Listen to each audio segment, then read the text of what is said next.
এই দুনিয়ার জমিনে কেউ চিরস্থায়ী না, এই দুনিয়ার জমিনে কেউ বাঁচতে পারবে না, ঠিক কিনা বলেন? ও যুবক, আজকে তুমি যুবক, তোমার শরীরে শক্তি আছে, তুমি পরকালের কথা, কবরের কথা চিন্তা করো না। জীবনটাকে যেমন খুশি তেমন চালাইতেছো, একবার চিন্তা করে দেখো, ভালো করে হিসাব করে দেখো, তোমার এলাকার মধ্যে 30 বছর আগে যারা ছিল এখন তারা নাই, তারা চলে গেছে, ঠিক কিনা বলি? আছে? একদল যায় আর একদল আসে, কিন্তু আমাদের চলাফেরা কথাবার্তা শুনলে মনে হয় আমরা কোনোদিন মরবো না। যার ক্ষমতা আছে সে আরো ক্ষমতার দাপট দেখায়, যার অর্থ সম্পদ আছে সম্পদের গরম দেখায়, ঠিক কিনা বলেন? সবল দুর্বলের উপরে অত্যাচার করে, নির্যাতন করে, জুলুম করে। আল্লাহ রাব্বুল আলামিন বলে, বান্দা দুনিয়ার পিছনে তুমি ছুটো না, দুনিয়া নয়া তুমি পড়ে থেকো না। এই দুনিয়ার অর্থ সম্পদ, চাকরি বাকরি, ব্যবসা বাণিজ্য, এমপি হওয়া, মন্ত্রী হওয়া, এটা তোমাদের জীবনের সফলতা নয়, ঠিক কিনা বলেন? আমি বলছি, আল্লাহ বলছেন, ফামান যুহজিহা আনিন নারি ওয়া উদখিলাল জান্নাতা ফাকাদ ফাজ। এই যুবক, আল্লাহ বলতেছেন, বান্দা তুমি দুনিয়ার সব পাইলা, ইন্তেকালের পরে যদি তুমি জাহান্নামী হয়ে যাও, এই জীবনের কোনো দাম নাই, ঠিক কিনা বলেন? তুমি ব্যর্থ, তুমি ব্যর্থ, তুমি সফল না, সফল না।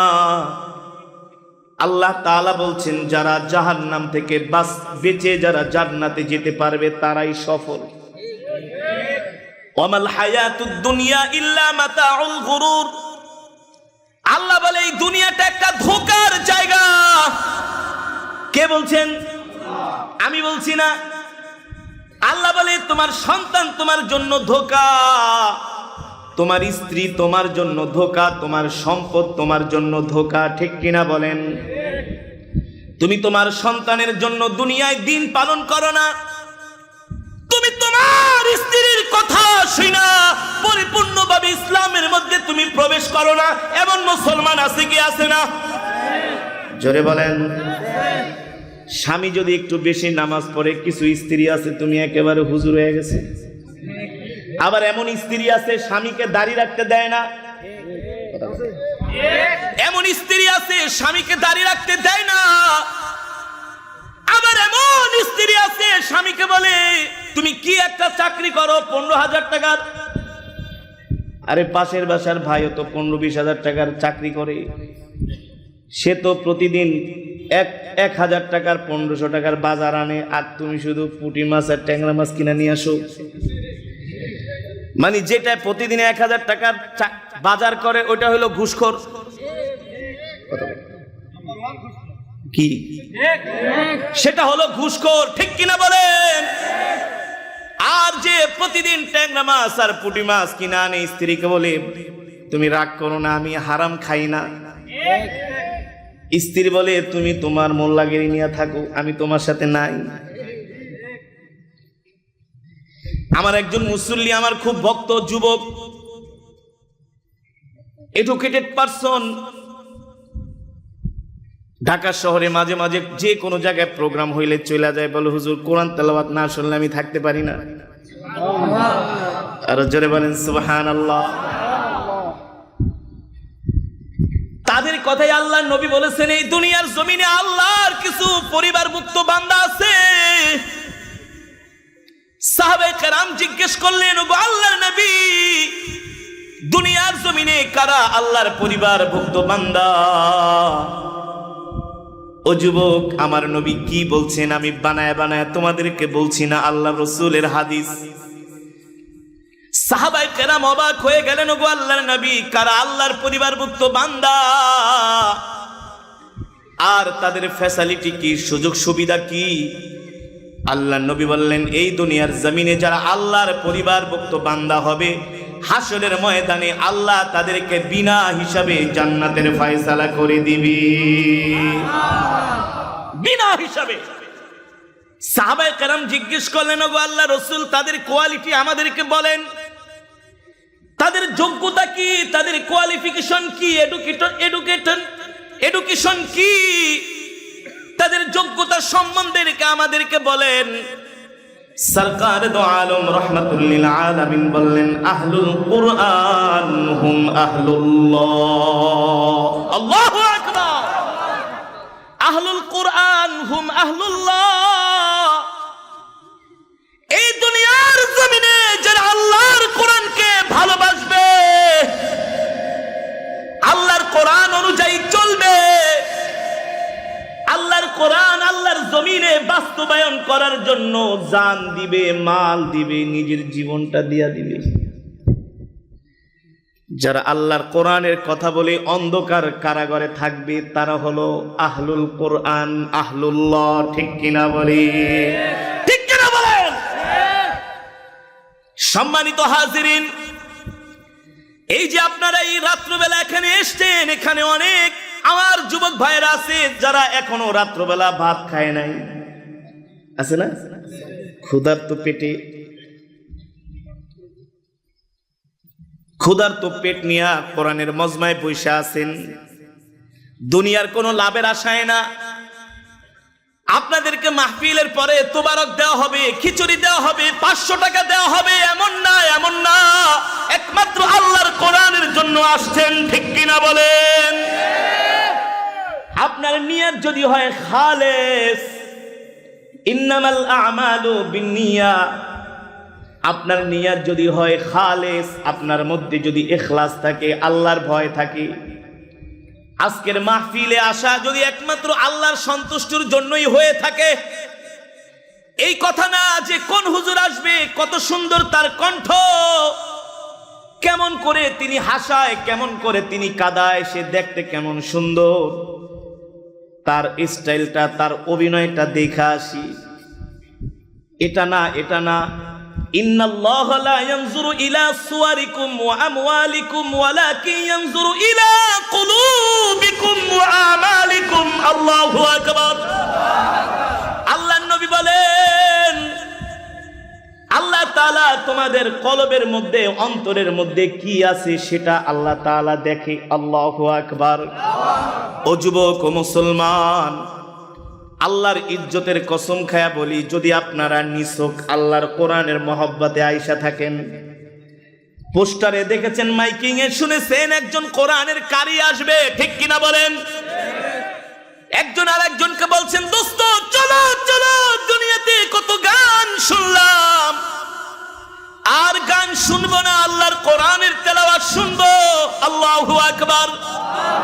নিছক যদি শুধুমাত্র আল্লাহর কোরআনের জন্য আজকে কোরআনের মজমায় আয়েশা থাকেন, আর কোরআনের তেলাওয়াত শুনে যদি পাথরের মতো হৃদয়টা মোমের মতো গলে যায়, আল্লাহর কোরআনের তেলাওয়াত শুনে যদি চোখ দিয়ে পানি চলে আসে, আল্লাহর কোরআনের তেলাওয়াত শুনে যদি দিলটা নরম হয়ে যায়, আল্লাহ তাআলা তাদের কথাই বলছেন, তোমরা যারা আমার কোরআনের তেলাওয়াত হয়, তোমরা যখন আমার কোরআনের তেলাওয়াত শোনো, কান লাগায়া চুপ করে, আমি আল্লাহ ওই সমস্ত বান্দাদের উপরে রহমত নাজিল করি। আল্লাহু আকবার। সম্মানিত হাজিরিন, রাহমাতুল লিল আলামিন সে কথাই বলছেন, এই দুনিয়ার জমিনে আল্লাহর কিছু পরিবারভুক্ত বান্দা আছে। সাহাবায়ে কেরাম জিজ্ঞেস করলেন, ওগো নবীজি, তাদের জন্য আর কি ফ্যাসিলিটি আছে? সরকারে দো আলমের আরেকটা হাদিস আমি আপনাদেরকে শোনাচ্ছি। ইদা উদিআল মাইয়িতু ফি কবরিহি জাআল কুরআনু ইনদা রাসিহি। আল্লাহু আকবার। নবীজি বলেন, আহলে কোরআন যখন ইন্তেকাল করবে, আহলে কোরআন যখন ইন্তেকাল করবে, যখন তাকে জানাজা দেওয়ার জন্য, গোসল করানোর জন্য ঘর থেকে নামানো হবে, হবে না? আত্মীয় স্বজনরা বিলাপ করবে, কান্নাকাটি করবে। আল্লাহু আকবার। আত্মীয় স্বজনরা বিলাপ করবে, কান্নাকাটি করবে। তখন আল্লাহর একজন ফেরেশতা দাঁড়ায়া ঘোষণা করতে থাকে, দুনিয়ার মানুষ তোমরা কান্না করো না, তুমি তোমার বাবার জন্য, সন্তানের জন্য, স্ত্রীর জন্য কান্না করো না। কারণ আল্লাহ তাআলা তাকে দুনিয়াতে যতদিন হায়াত দিয়ে পাঠিয়েছেন তার দুনিয়ার হায়াতের জিন্দেগি শেষ। ইযা জাআ আজালুহুম লা ইস্তাখিরুনা সাআতান ওয়া লা ইস্তাকদিমুন। আল্লাহ কোরআনের মধ্যে বলছেন তোমাদের মৃত্যু 1 সেকেন্ড আগেও হবে না, 1 সেকেন্ড পরেও। আল্লাহ বলে আমি যতটুকুন সময় হায়াতের জিন্দেগি নির্ধারিত করেছি ততটুকুন সময়ে তুমি বাঁচবা। কিছু মানুষ মারা গেলে দেখবেন ব্যানারের মধ্যে লেখে আকস্মিক মৃত্যু, লেখে না? অমকের অকাল মৃত্যুতে আমরা গভীরভাবে শোকাহত। আল্লাহ বলে না না না, কারো অকাল মৃত্যু আকস্মিক মৃত্যু না। আমি আল্লাহ যতক্ষণ তাকে হায়াত দিয়েছি বেঁচেছে, হায়াত শেষ। আমি আল্লাহ তাকে আসমানে উঠায় এনেছি, আমি আল্লাহ তাকে ডাক দিয়া তার রূহটাকে আমি আসমানে উঠায় নিছি। ঠিক কিনা বলেন? এ কারণে অনেকের মা বাবা সন্তান মারা গেলে আমরা বিলাপ করি, হায় রে এত ছোট বয়সে মারা গেল। যেমন চেয়ারম্যান সাহেবের একজন সন্তান মারা গেছে, আবু হুরায়রা, কত সুন্দর নাম রেখেছিলেন। ওই বাবা জানে যখন বাবার কাঁধে সন্তানের লাশ ওঠে, ওই বাবার মতো এত কষ্ট পৃথিবীতে আর কেউ পায় না। পায়? জোরে বলেন পায়? ফেরেশতারা ডাক দিয়া বলে দুনিয়ার মানুষ যে ইন্তেকাল করছে তার জন্য তোমরা কেঁদো না, ক্রন্দন করো না, আফসোস করো না, তার হায়াতের জিন্দেগি শেষ। আল্লাহ তাআলা দুনিয়ার জমিন থেকে তাকে উঠায় নিছে। সেই কথাই আল্লাহ কোরআনের মধ্যে বলছেন, নুন ওয়াল কলামি ওয়া মা ইয়াসতুরুন মা আনতা বিনিআমাতি রাব্বিকা বিমাজনুন। আল্লাহ তাআলা মানুষকে সৃষ্টি করার 50,000 বছর পূর্বে আল্লাহ তাআলা তার ভাগ্য, তার তকদির লিখেছেন। আল্লাহু আকবার। কে কতদিন বাঁচবে, কে কতটুকুন রিজিক খাবে, কে কত টাকার মালিক হবে, কে কতটুকুন সম্পদের মালিক হবে, আল্লাহ তাআলা আমাদেরকে দুনিয়াতে পাঠানোর 50,000 বছর আগে আল্লাহ সব লিখে রেখেছেন। আল্লাহু আকবার। এই কারণে মুসলমান, ফেরেশতারা ডাক দিয়া বলে তুমি তোমার সন্তানের জন্য কেঁদো না। তোমার চোখে মনে হইতে পারে অল্প বয়সে মারা গেছে, কিন্তু না না না, আল্লাহ তাআলা তাকে এতটুকুনি বয়স দিয়েছিলেন, হায়াত দিয়েছিলেন। ঠিক কিনা বলেন? আল্লাহ চেয়েছেন তাকে আল্লাহ তাআলা উঠিয়ে নিয়েছেন, এই জন্য তুমি ক্রন্দন করো না। যখন আরো বেশি কান্নাকাটি করে ফেরেশতারা ডাক দিয়া বলে হে দুনিয়ার মানুষ, তোমার বাবার জন্য আল্লাহ যতটুকু রিজিক নির্ধারিত করেছিল তার রিজিক খাওয়া শেষ, আর একটাও অবশিষ্ট নাই। একটা ভাত ও এক গ্লাস পানিও তার জন্য অবশিষ্ট নাই, তার রিজিক শেষ। এই কারণে আল্লাহ তাআলা তাকে দুনিয়া থেকে উঠায় নিছে। সাহাবায়ে কেরাম বলে ওগো আল্লাহর নবী, আল্লাহ তাআলা ফেরেশতাদের মাধ্যমে এই যে কথাগুলো দুনিয়ার মানুষদেরকে উদ্দেশ্য করে বলান, এই কথাগুলো আমরা কেন শুনি না? রাহমাতুল লিল আলামিন বলে সাহাবীরা রে, এই কথা যদি তোমরা শুনতে পাইতা তাহলে তোমাদের দ্বারা, দুনিয়ার মানুষদের দ্বারা আর কোনো সংসার, ব্যবসা বাণিজ্য, রাষ্ট্র পরিচালনা করার কোনো শক্তি থাকতো না। তারা সবাই দুর্বল হইয়া ইবাদত করার জন্য তারা জঙ্গলে চলে যেত। আল্লাহু আকবার। এই কথা শোনার পরে দুনিয়ার কোনো মানুষ আর দুনিয়াদারি করতো না, শুধু ইবাদত নিয়ে পড়ে থাকতো, তাহলে আর এই দুনিয়ার জিন্দেগি হতো না। কিন্তু ইসলাম এমন একটা ধর্ম, এখানে কোনো বৈরাগী নাই, দুনিয়াও চলবে, দিনও চলবে। ঠিক কিনা বলেন? দুনিয়াও চলবে, দিনও চলবে। দুনিয়াও চলবে, আবার কোরআন দিয়া রাষ্ট্র ক্ষমতাও চলবে, ঠিক কিনা বলেন? এই কারণে একজন মানুষ যখন ইন্তেকাল করে, তাকে যখন গোসল করায়া জানাজা দেওয়ার জন্য যখন তার জানাজা দিয়া একেবারে কবরের কাছে নিয়ে যায়, ওই মানুষটা যদি জান্নাতি হয়, ওই মানুষটা যদি আহলুল কোরআন হয়, এই দুনিয়ার জমিনে যদি কোরআনকে ভালোবাসা থাকে, ওই মানুষটা টেনশন করে না, চিন্তা করে না, পেরেশান হয় না। আল্লাহ তাআলা তাকে দুনিয়ার জমিন থেকেই জান্নাতের সুঘ্রাণ তার নাকের মধ্যে দিয়া দেয়। আল্লাহু আকবার। আর যদি বদকার হয়, জাহান্নামী হয়, সন্তানদেরকে ডাক দিয়া বলে, বাবারে আমাকে তোমরা কবরের কাছে নিয়ে যেও না, একা একা আমাকে তোমরা কবরে রেখে আইসো না, আমি একা একা থাকতে পারবো না। কান্না করে, বিলাপ করে যখন ওই মুর্দারকে গামছা দিয়া দুই পাশে কবরের মধ্যে শোয়ানো হয়, ওই মুর্দার ডাক দিয়ে বলে, আমার সাথে এমন পাষণ্ডের মতো আচরণ করো না, আমাকে এইভাবে কবরের মধ্যে একা একা শোয়া রেখে যেও না, এই কবরে আমি একা একা থাকতে পারবো না। আর যদি সেই জান্নাতি হয়, কবরের মধ্যে শোয়ানোর পরে যখন তার কবরের উপর দিয়া পাশের চাটাই দেওয়া হয়, কলা পাতা অথবা পলিথিন দিয়া যখন তার কবরটাকে ঢেকে দেওয়া হয়, তখন ওই কবর কি অন্ধকার থাকে নাকি আলোকিত? জোরে বলে, অন্ধকার। কিন্তু আমার আল্লাহর নবীর হাদিস বলতেছে, ইযা উদিআল মাইয়িতু ফি কবরিহি জাআল কুরআনু ইনদা রাসিহি।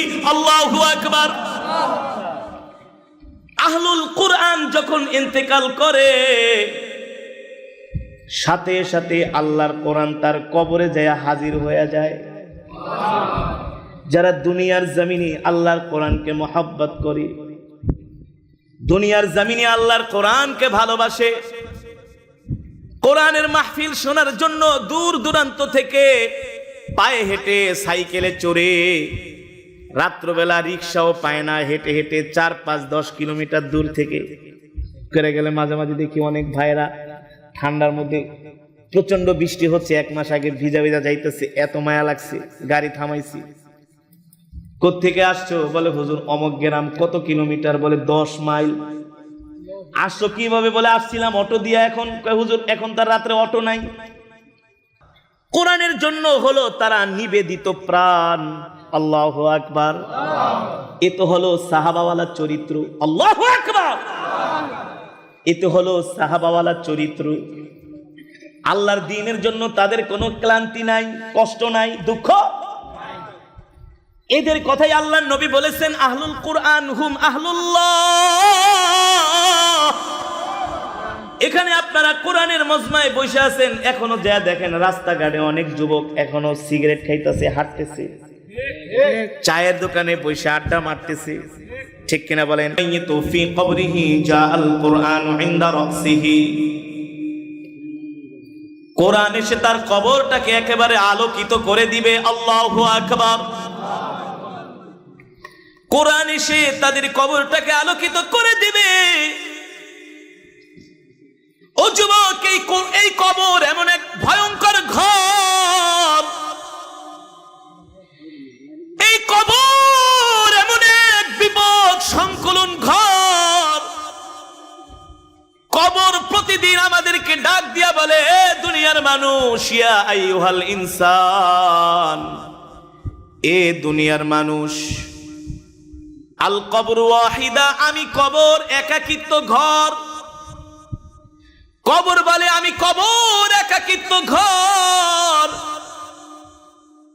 আবার কবর ডাক দিয়া বলে, দুনিয়ার মানুষ, আল কবর গুরফা, আমি কবর হলাম অন্ধকারাচ্ছন্ন ঘর। সাবধান সাবধান, এই কবরে আলো ছাড়া এসো না। কবর বলে সাবধান সাবধান, এই কবরে আলো ছাড়া এসো না।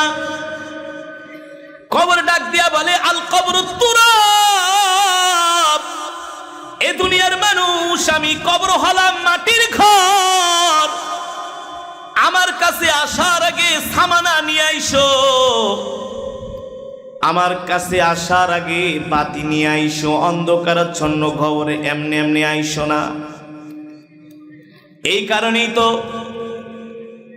আল্লাহ নবী বলছেন, কোরআন এসে তার মাথার সামনে দাঁড়ায় থাকবে আর কবরটা আলোকিত হয়ে যাবে। আল্লাহু আকবার, জোরে বলেন আল্লাহু আকবার। তখন ওই আহলুল কোরআন দেখবে তার কবরটা আলোকিত, তার কবরটা আলোকিত। আল্লাহর কোরআন তাকে ডাক দিয়া বলবে, তুমি চিন্তা করো না, পেরেশান হয়ো না, তুমি ঘুমাও, আমি তোমাকে পাহারা দিচ্ছি। আল্লাহু আকবার। ঠিক তার কিছুক্ষণ পরে দুইজন ফেরেশতা তার কবরের মধ্যে প্রবেশ করবে, তাকে তিনটা প্রশ্ন করবে। কয়টা প্রশ্ন? মার রব্বুকা ওয়া মান দীনুকা ওয়া মান নাবিয়ুকা, তিনটা প্রশ্ন করা হবে তাকে। সংক্ষেপে বলছি আল্লাহর বান্দারা, যখন এই ফেরেশতারা কবরে ঢুকবে তখন আল্লাহর কোরআন তাদেরকে বলবে, আমার এই দোস্ত বন্ধুকে তোমরা বিরক্ত করো না, তাকে প্রশ্ন করার জন্য ডাক দিও না। বারবার ফেরেশতারা এসে ডাক দিবে, ওঠো ওঠো, তোমার সাথে আমাদের কিছু প্রশ্ন আছে, কথাবার্তা আছে, শেষ করো, তারপর ঘুমাও। আল্লাহর কোরআন বলবে, না না না, এখন আমি আমার বন্ধুকে ঘুম থেকে জাগাইতে দিব না।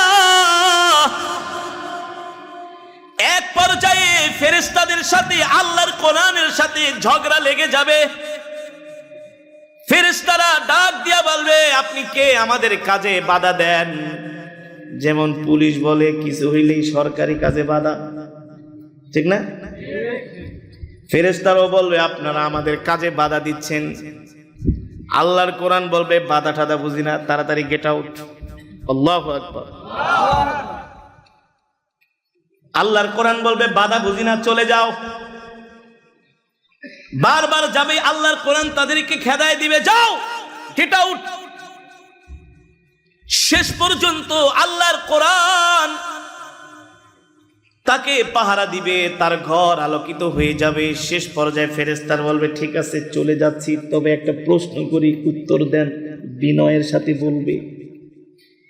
কেন বিনয়ের সাথে বলবে এই কথাটা আমি আপনাদেরকে বলতেছি।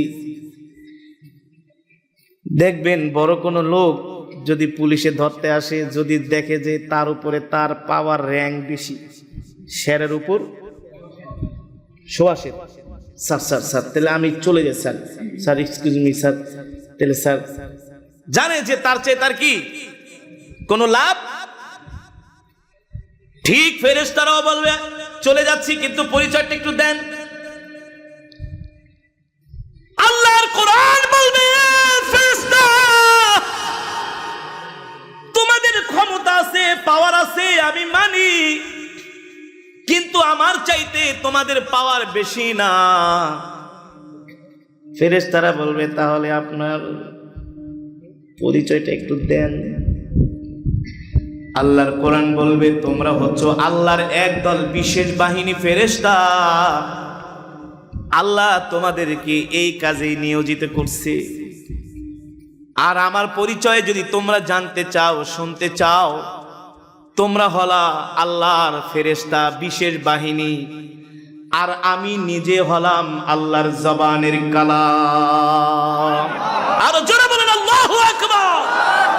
আমি হলাম আল্লাহর জবানের, আমি হলাম আল্লাহর জবানের কালাম। আপনাদের কাছে আমার প্রশ্ন, একটা সরকারি বড় কর্মচারীর দাম বেশি, ক্ষমতা বেশি, নাকি প্রধানমন্ত্রীর মুখের কথার দাম বেশি? জোরে বলেন, জোরে বলেন। কারণ যে যত বড় তার কথাও তত বড়। কালামুল মুলুকি মুলুকুল কালাম, বাদশার কথা সে তো কথার বাদশা। আল্লাহু আকবার। আমার আল্লাহ যত বড় তার কথাও, হ্যাঁ, আমার আল্লাহ যত দামি তার কথাও তত দামি, ঠিক কিনা বলেন? আল্লাহর কোরআন বলবে, তোমরা তো আল্লাহর ফেরেশতা বাহিনী, আর আমি হলাম সরাসরি আল্লাহর জবানের কালাম ফেরেশতারা কয় ঠিক আছে, সার জায়গা। তারা চলে যাবে। এবার আল্লাহ তাআলা হাসরের ময়দান কায়েম করবে। কেমন হবে হাসরের ময়দানটা? ইয়াউমা ইয়াফিরুল মারউ মিন আখিহি ওয়া উম্মিহি ওয়া আবিহি ওয়া সাহিবাতিহি ওয়া বানিহি লিকুল্লি ইমরিইন মিনহুম ইয়াউমাইযিন শা'নুন ইউগনিহি। আল্লাহ এমন একটা বিচারের মাঠ কায়েম করবেন, এমন একটা বিচারের মাঠ আল্লাহ তাআলা কায়েম করবেন, যেই দিন সন্তান বাবার পরিচয় দিবে না, বাবা সন্তানের পরিচয় দিবে না, স্ত্রী স্বামীর পরিচয় দিবে না, স্বামী স্ত্রীর পরিচয় দিবে না। সবাই শুধু বলবে ইয়া নফসি ইয়া নফসি ইয়া নফসি। আর জাহান্নামীরা জাহান্নামের দিকে তাকায়া তাকায়া তারা দেখবে আর বলবে ওয়ালাউ তারা ইয ওয়াকিফু আলান নারি ফাকালু ইয়া লাইতানা নুরাদ্দু ওয়া লা নুকাযযিবা বিআয়াতি রাব্বিনা ওয়া নাকুনা মিনাল মুমিনিন। সেদিন অপরাধীরা জাহান্নামীরা জাহান্নামের দিকে তাকায় তাকায় আফসোস করবে আর বলবে হায় রে, যদি দুনিয়ার জমিনে আল্লাহর নাফরমানি না করতাম, যদি দুনিয়ার জমিনে নেক আমল করতাম। তারা জাহান্নামের দিকে তাকায়া আল্লাহ তাআলাকে ডাক দিয়া বলবেন আল্লাহ, দুনিয়াতে অনেক ভুল করে ফেলেছি, অনেক বড় ভুল করে ফেলেছি আল্লাহ, আর একটা বারের মতো সুযোগ দেন, আর একটা বারের মতো সুযোগ দেন, আর একটা বার দুনিয়াতে পাঠান, আর কোনোদিন ভুল করব না, আপনার প্রতি ঈমান আপনার হুকুমগুলো মানব। আল্লাহ ডাক দিয়া বলবে না না না, দুনিয়ার জমিনে তোদেরকে আমি হায়াতে জিন্দেগি দিছিলাম, শুধু নাফরমানি করছস, জিনা করছস, ব্যভিচার করছস, ঘুষ খেয়েছিস, সুদ খেয়েছিস, আল্লাহর কোরআনের বিরুদ্ধে কথা বলছস, ঠিক কিনা বলেন? আমি আল্লাহ বলছি হারাম, কিন্তু তোরা হারাম মানুষ নাই, সেটাকে জোর করে হালাল করার জায়েজ করছস। বলবে আল্লাহ এত অপরাধ তো করি নাই। আল্লাহ বলবে অপরাধ যদি না করে থাকোস, আমি আল্লাহ তোদের গলার মধ্যে আমলনামা ঝুলাই দিলাম। ওয়া কুল্লু ইনসানিন আলজামনাহু তাইরাহু ফি উনুকি ওয়া নুখরিজু লাহু ইয়াওমাল কিয়ামাতি কিতাবান ইয়ালকাহু মানশুরা। ইকরা মানে কি? জোরে বলেন, আরো জোরে বলেন। ইকরা কিতাবাক, আল্লাহ বলবে তুই তোর কিতাবটা পড়, তোর আমলনামা তুই নিজেই পড়।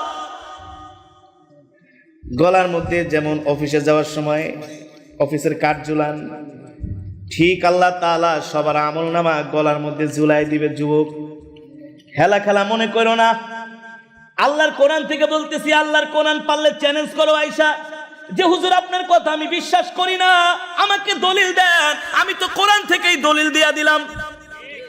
আল্লাহ বলবে ইকরা, পড় পড়, তুই তোর কিতাব পড়, আমলনামা পড়। রাত 2টা বাজে কোন জায়গায় গেছিলি?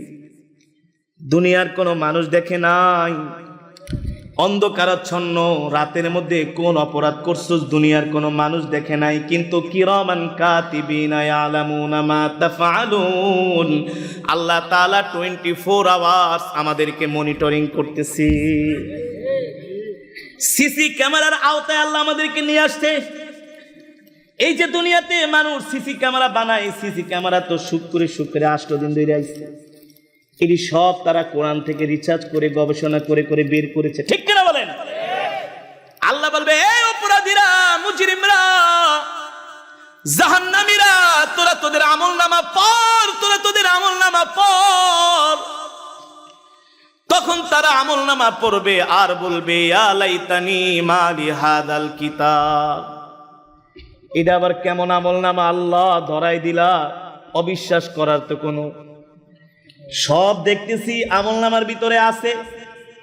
কোন জায়গায় চুরি করছিলাম, কলমের খোসা দিয়া ঘুষ খাইছিলাম, মানুষের উপর অত্যাচার করছিলাম, জুলুম করছিলাম, অন্যায়ভাবে থাপ্পড় মারছিলাম, কোনো বাকি নাই। সব কিছু তার আমলনামার ভিতরে আল্লাহ লিপিবদ্ধ করে রেখেছেন। আল্লাহ বলে আজকে আমি কারো প্রতি বিন্দু মাত্র জুলুম করব না, ঠিক কিনা বলেন? আমি আল্লাহ কারো প্রতি বিন্দু মাত্র জুলুম করব না। তবে এই কথা সত্য, আমি আল্লাহ কোন অপরাধীকেও ছেড়ে দিব না।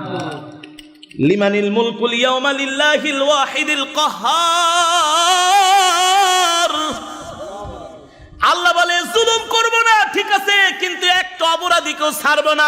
আজকে কড়াই গন্ডায় হিসাব নিয়ে দেখাই দিব।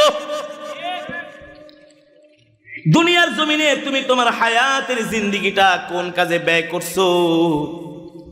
আল্লাহ বলে আমি আল্লাহ কড়াই গন্ডায় হিসাব নিয়ে দেখাই দিব, কাউকে আমি আল্লাহ ছাড়ব না, ঠিক কিনা বলে? কিন্তু যারা আল্লাহর কোরআনের পক্ষে থাকবে, আল্লাহর কোরআনকে মহব্বত করবে, আহলুল কোরআন হুম আহলুল্লাহ, ওই যে আল্লাহর কোরআন কিন্তু তার কবরের সাথে ছিল না, সে বলবে দোস্ত চলো চলো, তোমার গন্তব্য এখানে না, তোমার গন্তব্য হলো জান্নাত। আরো আস্তে কোন, আরো আস্তে কোন। আল্লাহর কোরআন তাকে বলবে দোস্ত তোমার গন্তব্য এখানে না, তোমার গন্তব্য হলো জান্নাত। এবার কোরআন তাদেরকে সাথে নিয়ে যাবে জাহান্নামের গেটে। যেই জাহান্নামের যেই দারোয়ানরা আছে তারা দেখা সেলুট দিবে, বলবে যান যান যান। এবার যাবে মিজানের পাল্লার কাছে, মিজানের পাল্লার ফেরেশতারা দেখা বলবে যেখানে আল্লাহর কোরআন সাথে, সেখানে আবার তার কিসের নেক আমল পাল্লাই দিব। আল্লাহু আকবার। বিশ্বাস হয় না? আপনার সাথে যদি সরকারের পুলিশ থাকে, আপনাকে কোথাও ধরবে না? ধরবে? সরকারি লোক আছে তো, আল্লাহর ফেরেশতারা তার সাথে, মিজানের পাল্লার ফেরেশতারা যান যান যান, আপনার জন্য রেডি জান্নাত। আল্লাহু আকবার। এবার যাবে পুলসিরাতের কাছে। পুলসিরাত এমন একটা পুল, চুলের চেয়েও চিকন, হীরার চেয়েও ধার। 1000-এর মধ্যে 999 জন ওই পুলসিরাতের পোল থেকে ছিটকে কেটে কেটে জাহান্নামে পড়ে যাবে। আল্লাহ, এই অবস্থা দেখে আহলুল কোরআন ভয় পেয়ে যাবে। আল্লাহর কোরআন বলবে দোস্ত ভয় পেও না, ভয় পেও না, তুমি ভয় পাইবা দেখেই তো আমি তোমার সাথে আছি। আল্লাহু আকবার। আল্লাহ আপনি আমাদের কবুল করে নেন, আমরাও যেন বিনা হিসাবে জান্নাতে যেতে পারি, আল্লাহ ফয়সালা করে দেন। এবার যখন পুলসিরাতের পোল পার হয়ে যাবে, কবর হলো একজন মুমিনের জন্য প্রথম ঘাঁটি। ওই ঘাঁটিতে কোরআন তাকে পাহারা দিয়েছে। কবরের ঘাঁটি যদি একজন মুমিন পার হয়ে যায়, জান্নাতে যাবার জন্য তার আর কোনো বাধা থাকে না। এই কারণে আল্লাহর নবী বলছেন তোমরা আল্লাহর কাছে বেশি বেশি দোয়া করবা, আল্লাহুম্মা ইন্নী আউযু বিকা মিন আযাবিল কবর ওয়া মিন আযাবিল হাসর। আল্লাহর নবী বলছেন উম্মত তোমরা আল্লাহর কাছে বেশি বেশি দোয়া করবা যে আল্লাহ আপনি আমাদেরকে কবরে নিয়ে আযাব দিয়েন না, হাসরের ময়দানে বিচার করবেন না, হিসাব নিকাশ নিয়েন না, বিনা হিসাবে জান্নাতের ফয়সালা করে দিয়েন। ঠিক কিনা বলেন? আল্লাহর নবী আবার আমাদেরকে শিখাই দিয়েছেন তোমরা এই দোয়াটা বেশি বেশি করবা। যারা মক্কা শরীফে হজ করার জন্য যান, যখন বাইতুল্লাহ তওয়াফ করেন, বাইতুল্লাহ 7টা তওয়াফ, কয়টা তওয়াফ? ওই তওয়াফের মধ্যে মুফাসসিরিনে কেরাম বলছেন, আল্লাহর নবী বলছেন যে তোমরা বেশি বেশি দোয়া করবা, রব্বানা আতিনা ফিদ দুনিয়া হাসানা ওয়া ফিল আখিরাতি হাসানাতাও ওয়া কিনা আযাবান নার। আল্লাহু আকবার। দেখছেন আমার আল্লাহ, আল্লাহু আকবার, কত মহান বান্দা। তুমি দুনিয়াতে যখন আমার ঘরের কাছে আইবা, শুধু তুমি আখিরাত চাইও না, দুনিয়াও চাইও। সুবহানাল্লাহ বলেন। কারণ যার দুনিয়া সুন্দর তার আখিরাতও সুন্দর। আল্লাহ নবী বলে তোমরা যখন বাইতুল্লাহ তওয়াফ করবা বেশি বেশি করে এই দোয়াটা করবা, রব্বানা আতিনা ফিদ দুনিয়া হাসানা ওয়া ফিল আখিরাতি হাসানাতাও ওয়া কিনা আযাবান নার। আমিরুল মুমিনিন খলিফাতুল মুসলিমিন হযরত ওমরে আযম ওমরে ফারুক রাদিয়াল্লাহু তাআলা আনহু এই কারণেই যখন কোন কবরের পাশ দিয়া যাইতেন, কবর দেখলে হযরত ওমর কবর দেখলে তিনি কবরের মধ্যে যায় শুয়া পড়তেন। কেউ নতুন কবর করতেছে এই কবর দেখা তিনি এত ক্রন্দন করতেন আর বলতেন, কবর রে তুমি হচ্ছ একজন মুমিন মুসলমানের জন্য প্রথম ঘাঁটি, তোমার থেকে যদি কেউ মুক্তি পাওয়া যায় তার জন্য আল্লাহ জান্নাতকে সহজ করে দিবেন, ঠিক কিনা বলি? এই কারণে আমরা নামাজে বেশি বেশি দোয়া করব, আল্লাহ আপনি আমাদেরকে কবরের মধ্যে কোনো আযাব দিয়েন না, ঠিক কিনা বলেন? কারণ কবরের আযাব সহ্য করতে পারবো না, ওই অন্ধকার কবরে একা একা থাকতে পারবো না। পারবেন 5 মিনিট কারেন্ট গেলে গায়ে সহ্য করতে পারি না, এমন গরম। একটা মশার কামড় সইতে পারি না, একটা পিঁপড়ার কামড় সইতে পারি না। আর যদি আমল নামা খারাপ হয়ে যায় কবরের মধ্যে সাপ আইসা দংশন করবে, আল্লাহ শক্তি থাকবে না, কোন শক্তি থাকবে না মুসলমান। এই কারণে কবরের আযাব থেকে বাঁচার আল্লাহ তাআলার কাছে বেশি বেশি দোয়া করতে হবে, বেশি বেশি চোখের পানি ফেলতে হবে এখনই সময়। কারণ চোখ দুইটা বন্ধ হয়ে গেলে আমলের দরজাও বন্ধ হয়ে যাবে। এই কারণে দুনিয়ার প্রতিটা সময় প্রতিটা সেকেন্ড অনেক বেশি মূল্যবান। আর আল্লাহ তাআলা এই কারণে কোরআনের মধ্যে একটা সূরা নাজিল করছেন, সূরাতুল আসর। এই সূরাতুল আসরের মধ্যে আল্লাহ সময়ের কসম খেয়েছেন। কেন সময়ের কসম খাইলেন? কারণ সময় হলো একজন মানুষের জীবনের সবচেয়ে মোস্ট ইম্পর্টেন্ট। কেউ যদি দুনিয়ার জিন্দেগিটা গুনার কাজে ব্যয় করে, আল্লাহ বলে সে দুনিয়াও ক্ষতিগ্রস্ত, আখিরাতেও। এই কারণে দুনিয়ার জিন্দেগিটা হেলায় খেলায় কাটানো যাবে না। ও যুবক, শুধু ফেসবুক আর ইউটিউব গান বাজনা দেখে, ক্রিকেট ফুটবল খেলা দেখা দুনিয়ার জিন্দেগির সময় নষ্ট করা যাবে না। কারণ এই সময়ের হিসাব আল্লাহর কাছে দিতে হবে।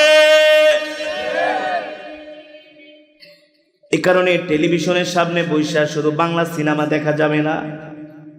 দুঃখ লাগে, গ্রামগঞ্জের প্রত্যেকটা চায়ের দোকানে মনে হয় এক একটা সিনেমা হল হয়ে গেছে। বড় সিনেমা হল বন্ধ হয়েছে, কিন্তু মিনি মিনি সিনেমা হল গুলো চায়ের দোকান। 30, 40, 50 জন বৈশা বৈশা 3 ঘন্টা সিনেমা দেখে নাই? আর জনমের বিড়ি টানা টানে। একসাথে যদি 10-20 জন মানুষ বিড়ি টানে আর যদি দুয়া সারে, ওই জায়গাটা কি হয়? ওটাতে একটা জাহান্নাম হয়ে যায়। হ্যাঁ, ওটাতে একটা জাহান্নাম হয়ে যায়। অথচ পাশেই মসজিদ, আজান দিচ্ছে, হাইয়া আলাস সালাহ, নামাজের দিকে আসো, হাইয়া আলাল ফালাহ, কল্যাণের দিকে আসো। অথচ এক ওয়াক্ত নামাজ পড়তে সর্বোচ্চ 15-20 মিনিট সময় লাগে, 10 মিনিট সময় লাগে। আর একটা সিনেমা দেখতে 3 ঘন্টা সময় লাগে। তুমি 10টা মিনিট 15 মিনিট নামাজের পিছনে ব্যয় করতে পারো না, 3 ঘন্টা সিনেমার পিছনে ব্যয় করো। মনে রাখো, এই যে সময়টা সিনেমা দেখা কাটাইতেছো, এই কারণে হাসরের ময়দানে তুমি আফসোস করবা।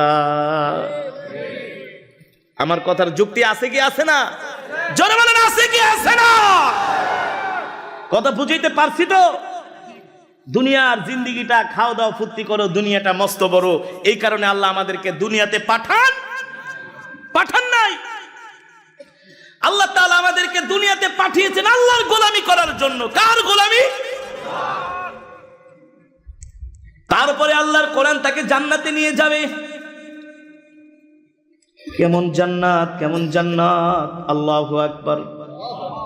জান্নাতের মধ্যে ঢুকাই পাগল হয়ে যাবে। জান্নাতের হুর গিলমান দেখে, জান্নাতের আসবাবপত্র দেখে, জান্নাতের নাজ নিয়ামত দেখে, ঝর্ণা নহর দেখে, বাগান উদ্যান দেখে পাগল হয়ে যাবে। পাগল পাগল পাগল! আল্লাহু আকবার। কেমন হবে সেই জান্নাত? ইন্নালিল মুত্তাকিনা মাফাজান হাদাইকা ওয়া আনাবা। জান্নাতে থাকবে আঙ্গুরের বাগান। ওয়া কাওয়াইবা আতরাবা। স্ফীত বক্ষ বিশিষ্ট তরুণী, হুরদের বয়স হবে 20 থেকে 22-25, ডাগর ডাগর চোখ, বড় বড় চোখ, চুলগুলো থাকবে গোল্ড কালারের। দেখবেন দুনিয়াতে কিছু মেয়েরা চুলকে কালার করে, গোল্ড কালার। কেন করে? তাদের সৌন্দর্য বাড়ানোর জন্য। অথচ জান্নাতের রমণীদের চুলগুলো থাকবে গোল্ড কালারের। আল্লাহু আকবার। রাসূল কারীম সাল্লাল্লাহু আলাইহি ওয়াসাল্লাম বলছেন, দুনিয়ার জান্নাতের কোন হুর যদি দুনিয়ার দিকে তাকায়া একবার হাসি দিত, হুরের দাঁতের আলোতে সারা পৃথিবী আলোকিত হয়ে যাবে। আমি যখন মালয়েশিয়াতে 2017 সালে গেলাম একটা রাষ্ট্রীয় প্রোগ্রামে তেলাওয়াত করার জন্য, আমাকে নিয়ে একটা 10 স্টার হোটেলে উঠাইলো। এক রাতের ভাড়া 80,000 টাকা, অর্থাৎ বাংলা টাকার $1,000। এবার বুঝেন তো, এক রাতে 80,000, আর ঢুকলে কি আছে ভিতরে? এমন বিছনা, এমন সব কিছু আসবাবপত্র দেখা পাগল হয়ে গেলাম। দুনিয়ার 5 স্টার 10 স্টার হোটেল যদি এত সুন্দর হয়, আমার আল্লাহ আহলে কোরআনদের জন্য, আল্লাহর প্রিয় বান্দাদের জন্য এমন জান্নাত বানাইছি, কল্পনাও করা যায় না। বিশ্বাস হয় না? বিশ্বাস হয় না? ইয়াতুফু আলাইহিম উইলদানুম মুখাল্লাদুনা বিআকওয়াবিন ওয়া আবারিকা ওয়া কাসিম মিন মাঈন। জান্নাতের মধ্যে এমন এমন হুর গিলমানরা থাকবে, ওই জান্নাতের রমণীদের শরীর থাকবে এমন নরম। কেমন নরম? ডিম আছে না, ডিম, ডিমটা ভাঙলে ডিমের মধ্যে একটা হলুদ কুসুম থাকে। এই জোরে বলেন, আল্লাহর কোরআন থেকে বলতেছি। ওই হলুদ কুসুমটা কোনো সময় হাত দিয়া ধরছেন নাকি? না, ধরা যায় না, ফাটার আগে ধরা যায় না, ফাটার আগে ধরা যায়। মিয়া খালি বড় দিয়ে রান্না করেন, নিজে একটু করে খায়, মাঝে মাঝে ডিম ভেজে খায়, ধরা যায় না। দেখবেন হলুদ কুসুমটা দেখবেন আলতো ভাবে হাত দিয়া চাপ দিলে, আঙ্গুল দিয়া তুলে নরম সফট। ঠিক জান্নাতি হুরদের শরীর থাকবে এমন নরম। আল্লাহু আকবার। তাদের শরীর থেকে এমন খুশবু বের হবে, সুবহানাল্লাহ বলেন। এই জান্নাত তো আর টাঙ্গাইলের চমচম না, বগুড়ার দই না, কুমিল্লার রসমালাই না। এই জান্নাত পেতে হলে দুনিয়াতে সাধনা করতে হয়, আরামের ঘুম হারাম করতে হয়। ঠিক কিনা বলেন? এমনি এমনি আল্লাহ জান্নাত দিবে না। জান্নাত দিবে অনেক ইমানের পরীক্ষা নেবার পরে। ঠিক কিনা বলেন? ও যুবক ও মুসলমান, এ কারণে দুনিয়ার হায়াতের জিন্দেগিটা এমনি এমনি নষ্ট করে দেওয়া যাবে না। হাসরের ময়দানে তারাই বেশি আফসোস করবে যারা দুনিয়াতে অনেক সময় গান বাজনা দেখা নষ্ট করছে, ক্রিকেট খেলা, ফুটবল খেলা দেখে নষ্ট করছে, নামাজে যায় নাই, জিকির করে নাই, আল্লাহর হুকুম মানে নাই, অথচ তাদের অনেক সময় হাতে ছিল। ঠিক কিনা বলেন? এই কারণে যখন সময় পাইবেন, ফ্রি সময়, যখনই ফ্রি সময় পাবেন, হাতের মধ্যে একটা তসবিহ নিয়ে বেশি বেশি জিকির করবেন। জিকির জিকির বেশি বেশি জিকির করবেন। একটা তসবিহ নিবেন হাতে, সময় পেলে বসে বসে কোরআনের তেলাওয়াত করবেন, কোরআনের তেলাওয়াত শুনবেন। হ্যাঁ, কি করবেন? 1 মিনিট সময় অবহেলা করে নষ্ট করবেন না। বেশি বেশি দুরূদ শরীফ ইস্তেগফারের আমল করবেন। সকাল সন্ধ্যা কোরআনের তেলাওয়াত করবেন। এভাবে যদি জীবনটাকে আমলের মধ্যে কাটাইতে পারেন, আরশের মালিক আমাদেরকে ইনশাআল্লাহ জান্নাতের ফয়সালা করে দিবেন। ঠিক কিনা বলি? এবার ওই জান্নাতীকে কোরআন জান্নাতে নিয়ে যাবে। জান্নাতের নাজ নেয়ামত দেখে অবাক হয়ে যাবে। তারপরে প্রশ্ন করবে, কি আপনার পরিচয়, কোথায় আপনার বাড়ি, কোথায় আপনার ঘর? আল্লাহর কোরআন বলবে, তুমি আমাকে চিনো নাই? তুমি তো আমার তেলাওয়াত শোনার জন্য মাইলকে মাইল হেঁটে গিয়েছিলে। তুমি তো আমাকেই আল্লাহর জমিনে প্রতিষ্ঠা করার জন্য রক্ত দিয়েছিলে, মাল দিয়েছিলে, জান দিয়েছিলে, ঠিক কিনা বলে? তুমি কেমনে ভাবলা আমি কোরআন তোমাকে ছেড়ে চলে যাব? কশিন কালেও হতে পারে না। আজকে আমি কোরআন, তুমি দুনিয়াতে আমাকে ভালোবাসছো, সেই ভালোবাসার প্রতিদান আমি কি তোমাকে দিলাম? আজকে তোমাকে আমি কবর থেকে পাহারা দিয়ে দিয়ে একেবারে জান্নাত পর্যন্ত পৌঁছে দিয়ে গেলাম। সুবহানাল্লাহ বলেন, সুবহানাল্লাহ বলেন। আল্লাহর কোরআন বলবে, আর কোনোদিন তোমাদেরকে জান্নাত থেকে বের করা। সে কথায় আল্লাহ কোরআনে বলছেন, ফামান যুহজিহা আনিন নার ওয়া উদখিলাল জান্নাতা ফাকাদ ফাস। যে জাহান্নাম থেকে মুক্তি পায়া জান্নাতে ঢুকলো, আল্লাহ বলে সেই হচ্ছে সফল, সেই হচ্ছে জ্ঞানার, সেই হচ্ছে ব্রেনি, সেই হচ্ছে বুদ্ধিমান। আর যে জাহান্নামের আগুন থেকে বাঁচতে পারলো না, আল্লাহ বলে সে কখনো সফল না, ঠিক কিনা বলে? এখন আল্লাহর কথা সত্য নাকি আমাদের কথা? আমরা তো মনে করি দুনিয়াতে যে কদিন আছি হারাম হালাল নাই, খালি কামা, খালি কি কর? কামা। ঘুষ সুদ বুঝি না, খালি কামায় ব্যাংকে ঢোকা। একটা কথা মনে রাখবেন, হারামের কিন্তু আরাম। মুসলমান আসুন, এখনো সময় আছে। কালকে না এখন থেকে আমরা ওয়াদাবদ্ধ হব, জীবনে যতদিন বাঁচবো আল্লাহর হুকুম মানবো, কোনো গুনাহ করব না, কোরআন অনুযায়ী আমাদের জীবনটাকে চালাবো। কে কে রাজি আছেন? হাত উঠান, হাত উঠান। নারায়ে তাকবীর, নারায়ে তাকবীর। আল্লাহর নবী কোরআনের দাওয়াত দেওয়ার জন্য আবু জেহেল, উতবা, শাইবা, আবু লাহাবের বাড়িতে বারবার গিয়েছেন। আল্লাহর নবীকে আবু জেহেল, আবু লাহাব, উতবা, শাইবারা নবী হিসাবে মানতে চায় না। অথচ আল্লাহর পয়গম্বরের উপরে আল্লাহ তাআলা পৃথিবীর শ্রেষ্ঠ কিতাব নাজিল করেছেন। আর আমার নবী হলো শেষ নবী। মা কানা মুহাম্মাদুন আবা আহাদিম মির রিজালিকুম ওয়ালাকিন রাসূলুল্লাহি ওয়া খাতামান নাবিয়্যিন। আমার নবী শেষ নবী। আমার নবীর পরে এই পৃথিবীর জমিনে আর কোন নবী আসবে না, ঠিক কিনা বলি? আমার নবীর পরে কেউ যদি নবী দাবি করে সে হলো কাফের।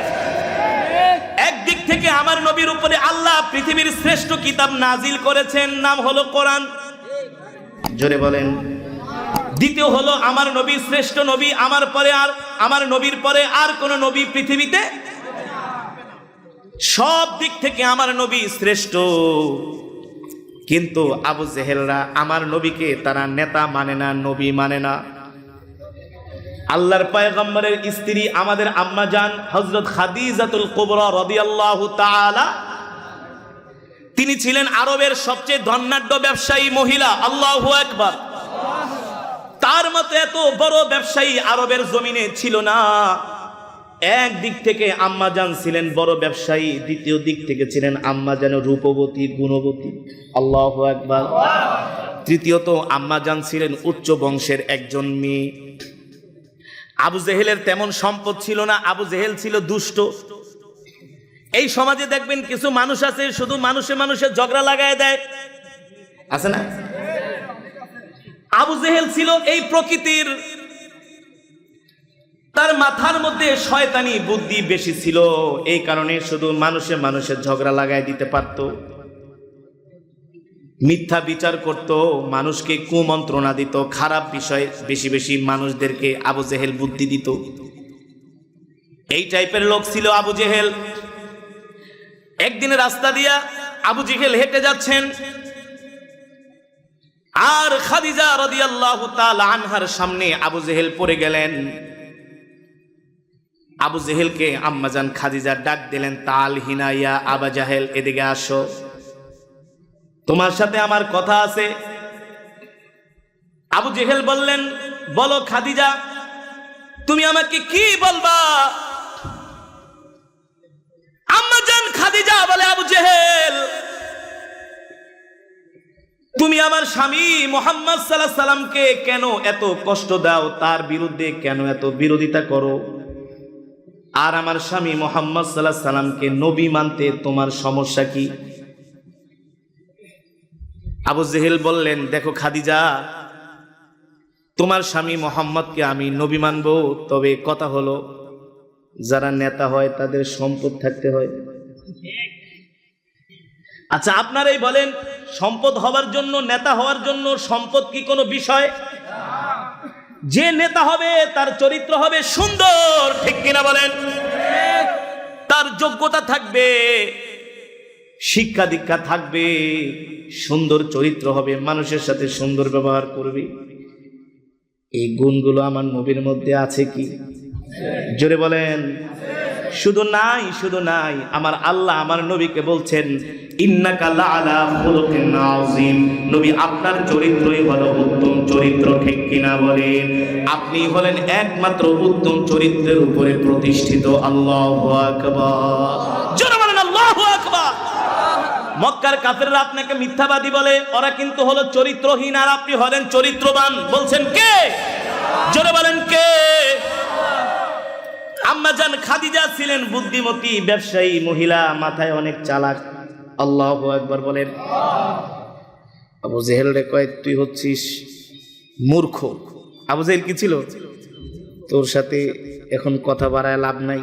তবে আবু জেহেল, তোমাকে আমার বাড়িতে দাওয়াত, যাবা নাকি বলো? খাদিজা, গেলে কি খাওয়াবা? বলে, তোমাদেরকে খাসি জবাই করে খাওয়াবো।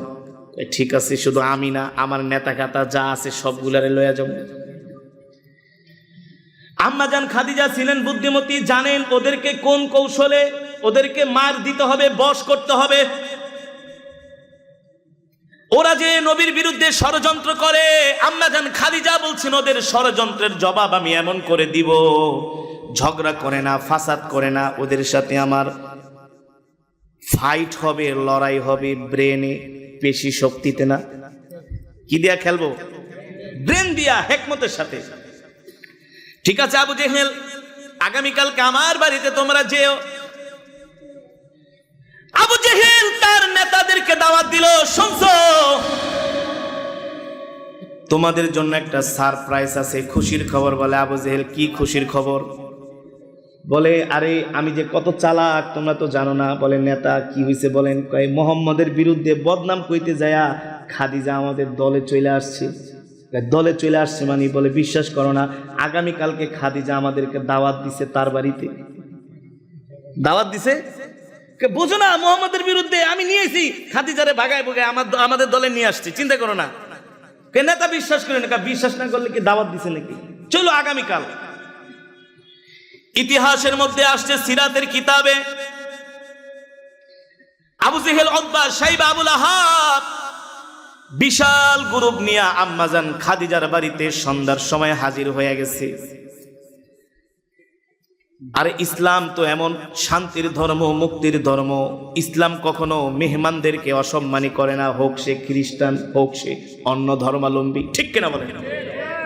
আম্মাজান খাদিজা বলে, ওদের সাথে এখন আমার কোনো কথা নাই, আগে আসছে, ওদেরকে পেট ভরে খাওয়াবো, মেহমানদারি করব। আম্মাজান খাদিজা তার চাকর বাকর দিয়া বললে, মেহমানদেরকে ভালো করে খাওয়াও, জনমের খাওয়ান খাওয়াও। এমন খাওয়া খেলো আবু জেহেলরা, ওর নেতা খাতারা খেয়ে একেবারে পেট পুড়ে ফেলেছে। খাওয়া দাওয়ার পরে আবু জেহেল বলে, খাদিজা, খুব ভালো খাওয়াইছো, তোমার আপ্যায়নে আমরা মুগ্ধ, আমরা খুশি। খাদিজা, তাহলে চলে যাই, আবার কোনোদিন দাওয়াত দিলে আবার আসবো। আম্মাজান খাদিজা কয়, খেলা তো এখনো শুরু হয় নাই, আগে বসো। খাদিজা আবার কি কথা বলে, আরে খেয়েছো, মেহমানের বাড়িতে আসছো, তোমরা মেহমান, মেজবানের কিছু কথা কি শুনবা না? আম্মাজান খাদিজা সবাইকে চেয়ার দিছে বসার জন্য, সবাই গোল হয়ে বসছে। আম্মাজান খাদিজা রাদিয়াল্লাহু তাআলা আনহা বলে, আবু জেহেল, তোমার কাছে আমার প্রশ্ন, এখানে তোমরা সব মক্কার নেতাগুলো আছো, তোমাদের কাছে আমার প্রশ্ন, আচ্ছা বলো আবু জেহেল, তোমরা আমার স্বামী মোহাম্মদকে কেন নবী মানো না, নেতা মানো না? আবু জেহেল বলে, তোমার স্বামী তো মোহাম্মদের সম্পদ নাই, এই কারণে আমরা নেতা মানি না। আচ্ছা আবু জেহেল, নেতা হওয়ার জন্য কি সম্পদ বিষয়, নাকি নেতা হওয়ার জন্য তার সুন্দর ব্যবহার, আখলাক, চরিত্র দরকার, নাকি শিক্ষা যোগ্যতা দরকার? আবু জেহেল চুপ করে আছে। আম্মাজান খাদিজা বলে, আবু জেহেল আপনাকে আমি একটা প্রশ্ন করি, আচ্ছা বলেন আপনি সুন্দর নাকি আমার স্বামী মোহাম্মদ সাল্লাল্লাহু আলাইহি সাল্লাম সুন্দর? সুবহানাল্লাহ বলবেন না? আচ্ছা বলেন, আমার নবীর চাইতে এত সুন্দর পৃথিবীতে কেউ আসছে, আসবে? পৃথিবীর যত সৌন্দর্য সব আল্লাহ তাআলা আমার নবীকে দান করেছেন, ঠিক কিনা বলেন? আমার নবী এত সুন্দর, কেমন সুন্দর? রাহমাতুল্লিল আলামিন বলেন, আমার ভাই ইউসুফকে আল্লাহ তাআলা সাদা সুন্দর বানাইছে, আর আল্লাহ আমাকে লাল সুন্দর বানিয়েছে। আমরা যখন মিশরে পড়াশোনা করতাম, বাংলাদেশ থেকে যখন মিশরে যাইতাম, এয়ারপোর্ট থেকে বিমানে উঠতাম, দুবাই যে অথবা কাতার যে নামতাম, ওখান থেকে মিশরের বিমানে উঠতাম। ওই বিমানের মধ্যে যদি 500 যাত্রী থাকে, আর 500-র মধ্যে যদি 2 জন বাঙালি থাকে, ওই 2 জনকে খুঁজে বের করা যাবে। কেন? তার কারণ হলো তারা 500ই হলো এক কালার, সবার চেহারা সুন্দর, কথা কেনা, লম্বা চূড়া, বডি ফিটনেস, আর আমি বাঙালি হইলাম কালো, তাহলে খুঁজে বের করা যাবে কি যাবে না? জোরে বলেন, যাবে কি যাবে না? মিশরের মানুষ এত সুন্দর হওয়ার কারণ হলো পয়গম্বর ইউসুফ আলাইহিস সালাম ছিলেন এই পৃথিবীর জমিনে আল্লাহর নবীর পরে সুন্দর। সুবহানাল্লাহ বলেন। এ কারণে আম্মা জান আয়েশা রাদিয়াল্লাহু তাআলা আনহা বলেছেন, মিশরের রমণীরা পয়গম্বর ইউসুফের চেহারা দেখে আপেল কাটতে যে আঙ্গুল কেটে ফেলেছে, রক্ত বের করে ফেলেছে। আর আমার স্বামী মুহাম্মদ সাল্লাল্লাহু আলাইহি সাল্লামকে যদি মিশরের রমণীরা দেখতো, শুধু আঙ্গুল না, আপেল না, কলিজা পর্যন্ত কেটে ফেলতো, তারপরও আমার স্বামী মুহাম্মদ সাল্লাল্লাহু আলাইহি সাল্লামের চেহারা থেকে নজর ফিরাতে পারতো না। কেমন সুন্দর ছিলেন আমার নবী! আল্লাহু আকবার, আরো জোরে বলেন আল্লাহু আকবার। আম্মা জান খাদিজা বলে, আবু জেহেল বলো তুমি সুন্দর নাকি আমার স্বামী সুন্দর? মক্কার নেতারা এক বাক্যে স্বীকার দিল, খাদিজা তোমার বাড়িতে খায়া নিমক হারামি করব না। সত্য কোনোদিন গোপন মক্কার নেতারা বললে, আরে কি আবু জেহেল ঠাবু জেহেল, তোমার স্বামী মোহাম্মদের মতো এত সুন্দর মক্কার জমিনে কোন যুবক নাই, আসবেও না, ঠিক কিনা বলে? আচ্ছা ঠিক আছে বুঝলাম, তাহলে বলো আমার স্বামীর চরিত্র। একজন আরেকজনকে খোঁচা দেখে, এটা তো আবু জেহেল, এটা তো ছেসরা, এটা কি মানুষের টাকা নিলে আর দেয় না, খালি ঘুরায়, আছে না? মানুষের টাকা হাওলাত নেই, দেয় না। আবু জেহেলের স্বভাব। নবীজির কাছে যে বিচার দিত, মোহাম্মদ টাকা দেয় না, ভাতিজা একটু বিচার করে দাও। আল্লাহ নবী খালি ডাক দিছে, আবু জেহেল বাইরা, টাকা নিছস, দেস না কেন? আবু জেহেল কয়, মোহাম্মদের ধমক শুনে আমার পালপিটিশন গরম হয়ে গেছে। ঠিক আছে ভাতিজা দিয়া দিতেছে। চুরি ছেঁচড়ামি সব স্বভাব আবু জেহেলের মধ্যে।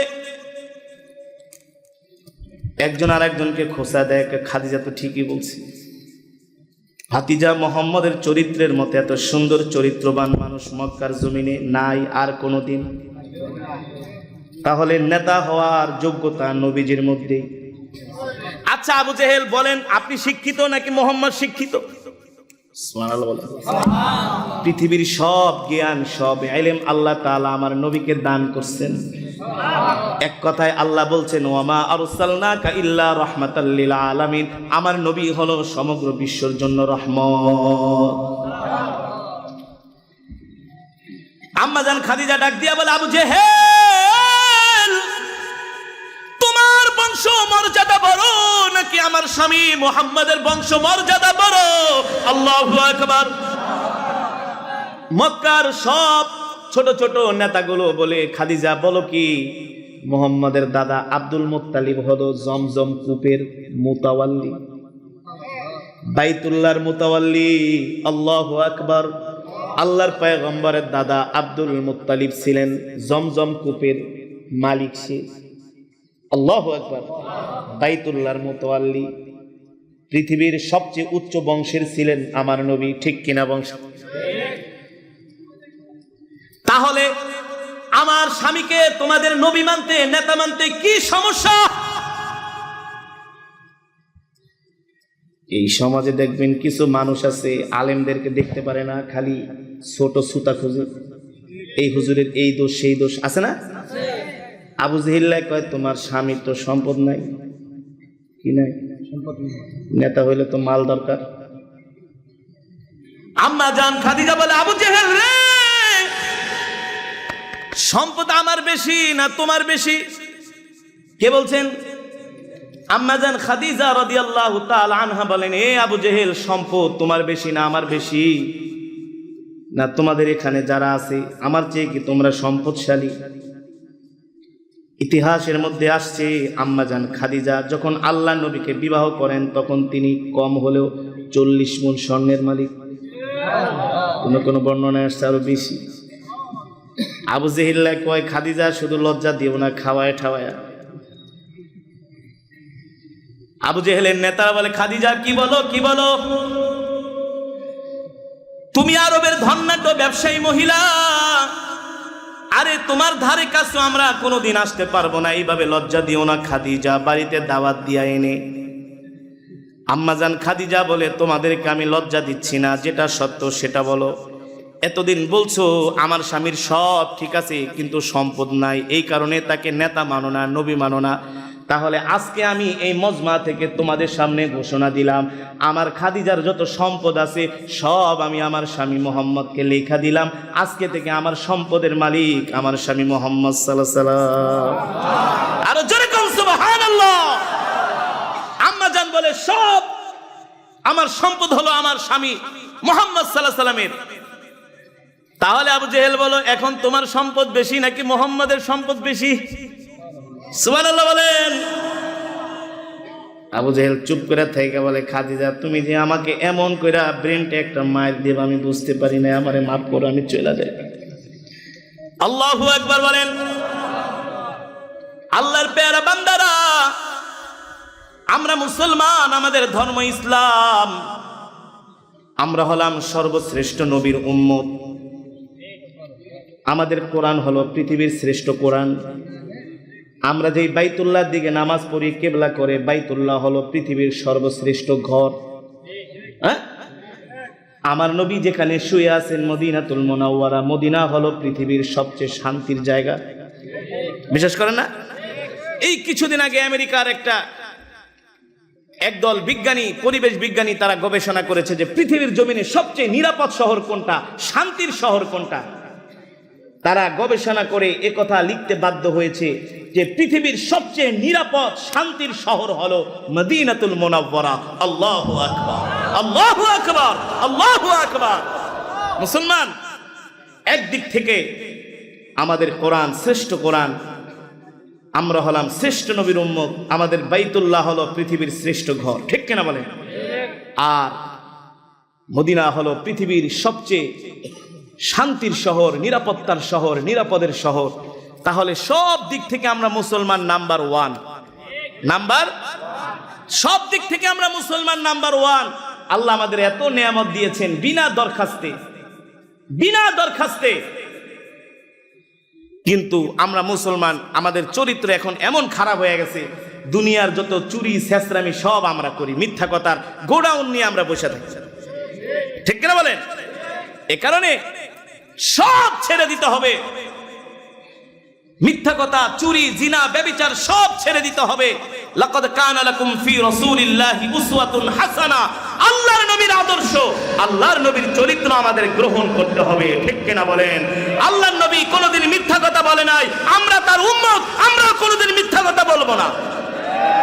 আল্লাহর নবী কোনোদিন মানুষকে কষ্ট দেয় নাই, দিছে? লিনুল কালাম, আল্লাহর নবী সবসময় মানুষের সাথে নরম ভাষায় কথা বলেছে। কি ভাষায় ভাই? কখনো কর্কশ ভাষায় কথা বলেন নাই।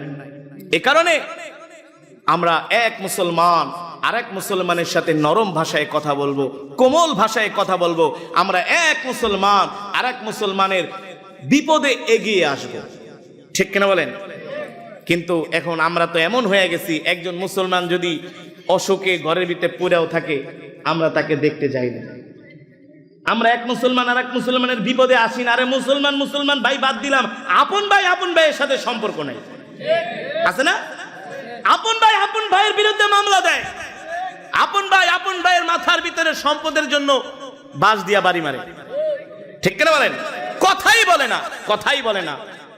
মুসলমান, এগুলো নবীর আদর্শ নয়, নবীর চরিত্র নয়। আমরা এক মুসলমান আরেক মুসলমানকে দিল থেকে ভালোবাসবো, হৃদয় থেকে ভালোবাসবো। আমরা এক মুসলমান আরেক মুসলমানের বিপদে এগিয়ে যাব ইনশাআল্লাহ। যদি শুনেন আপনার কোনো ভাই অসুস্থ হয়েছে, কোনো দেরি নাই, তাকে সাহায্যের জন্য এগিয়ে যাবেন। আপনার কোনো আত্মীয় অসুস্থ, কোনো দেরি নাই, তাকে দেখার জন্য এগিয়ে যাবেন। এক ভাই আরেক ভাইয়ের নামে মিথ্যা মামলা দিয়েন না। দুনিয়ার ক্ষণিকের জিন্দেগির জন্য ভাই ভাইয়ের সম্পর্ক নষ্ট করবেন না। এক ভাই আরেক ভাইকে দিল থেকে আল্লাহর জন্য মোহাব্বত করবেন। মান আহাব্বা লিল্লাহ ওয়া আবগাদা লিল্লাহ ওয়া আতা লিল্লাহ ওয়া মানাআ লিল্লাহ ফাকাদ ইস্তিকমালাল ঈমান। আমরা কাউকে ভালোবাসবো তো আল্লাহর জন্য ভালোবাসবো, কারো উপর রাগ করব তো আল্লাহর জন্য রাগ করব, কাউকে উপকার করব তো আল্লাহর জন্য উপকার করব, ঠিক কিনা বলেন? রাসূলের হাদিস, আমাদের সব কাজ সব কর্মগুলো হবে আল্লাহ তাআলার সন্তুষ্টির জন্য, ঠিক কিনা বলেন? আল্লাহ তাআলার সন্তুষ্টির জন্য, নিজের ব্যক্তি স্বার্থে না। যেমন চেয়ারম্যান সাহেব আমাকে বলছে, হুজুর আলহামদুলিল্লাহ আমার যতটুকু সামর্থ্য আমি মাদ্রাসা চালাইতেছি, আলহামদুলিল্লাহ। সে বলছে সব আমি আল্লাহর জন্য, মানুষকে যতটুকু পারি দান সাদাকা করি আল্লাহর জন্য। এই যে আজকে মাহফিলটা করতেছেন, ওনার পকেটের পয়সা দিয়ে আপনাদেরকে আল্লাহর কোরআনের তেলাওয়াত বয়ান শুনাইতেছেন, খুশি নাকি বেজার? জোরে বলেন, খুশি নাকি বেজার? আল্লাহর জন্য। কার জন্য? আল্লাহর জন্য। এই যে আপনারা ওয়াজ মাহফিল করেন গ্রামে গ্রামে, পাড়ায় পাড়ায়, মহল্লায় মহল্লায়, এই ওয়াজ মাহফিলের কারণেই আজকে সমাজ এখনো ভালো আছে। ওয়াজ মাহফিল গুলো না হলে এই সমাজের অবস্থা যে কি হতো আল্লাহই ভালো জানে। আলহামদুলিল্লাহ এখন ওয়াজের মাহফিলে এসে অনেক যুবক গান শোনা ছেড়ে দিচ্ছে, তারা কোরআন তেলাওয়াত শুনে। আগে দাড়ি কাটতো, এখন দাড়ি কাটে না, দাড়ি রাখছে, 5 ওয়াক্ত নামাজ পড়ে।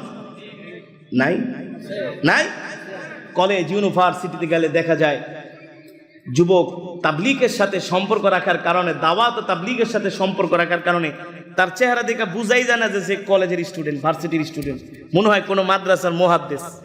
আলহামদুলিল্লাহ বলেন, আলহামদুলিল্লাহ বলেন।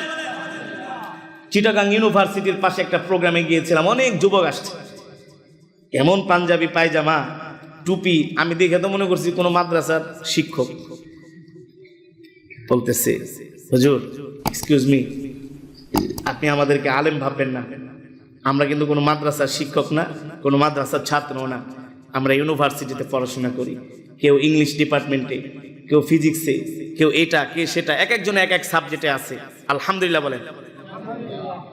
তো এই পরিবর্তন বলে হুজুর আলেমদের সাথে সম্পর্ক রাখার কারণে, দাওয়াত ও তাবলীগের সাথে সম্পর্ক রাখার কারণে, হক্কানি আলেমদের সোহবতে থাকার কারণে। আল্লাহু আকবার বলেন, আল্লাহু আকবার বলেন। এই কারণে ইউসুফ আলাইহিস সালাম আল্লাহর কাছে দোয়া করতেন, ও আলহিকনি বিসসালিহিন, আল্লাহ আপনি সর্বদা আমাকে নেক বান্দাদের সাথে রাখেন। সুবহানাল্লাহ বলেন। ইব্রাহিম আলাইহিস সালাম আল্লাহর কাছে দোয়া করেছিলেন, রব্বি হাবলি হুকমা ওয়া আলহিকনি বিসসালিহিন, আল্লাহ আপনি সর্বদা আমাকে নেক বান্দাদের অন্তর্ভুক্ত করেন, তাদের সাথে আমাকে রাখেন। এই যে আপনারা কোরআনের মজমায় বসে আসছেন, এখানে অনেক আলেম ওলামা আছে না, অনেক হাফেজে কোরআন আছে না, অনেক হাজী সাহেবানরা আছে না। এই মজমায় যদি আপনি দোয়া করেন নেক বান্দাদের সাথে, আল্লাহ তাআলা এই মজমার দোয়া কবুল করেন। কারণ এই মজমার মধ্যে অনেক নেক বান্দা আছে, অনেক। এ কারণে আল্লাহ নবী, সাহাবায়ে কেরাম রিদওয়ানুল্লাহি তাআলা আলাইহিম আজমাইনরা আল্লাহ নবীর দরবারে এসে পড়ে থাকতেন সব সময়।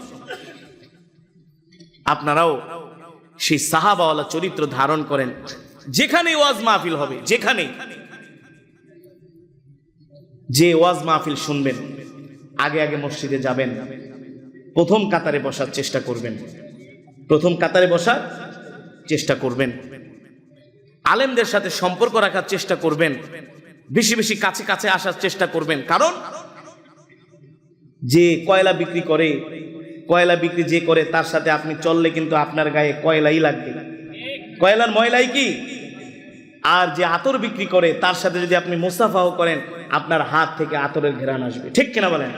আমি বুঝাতে পেরেছি? তাহলে এতক্ষণের বয়ানের মূল বিষয় হলো রাসূল করিম সাল্লাল্লাহু আলাইহি সাল্লামের আদর্শ চরিত্র আমাদের গ্রহণ করতে হবে। তার ওয়ারাসাতুল আম্বিয়া, নায়েবে নবীদের সাথে আমাদের সম্পর্ক রাখতে হবে। তাহলে আমাদের হায়াতের জিন্দেগি, দুনিয়ার জিন্দেগিটা সফল এবং সার্থক হবে, আমরা জান্নাতি হতে পারবো। আল্লাহ তাআলা আমাদের সকলকে কবুল করুন বলি আমিন।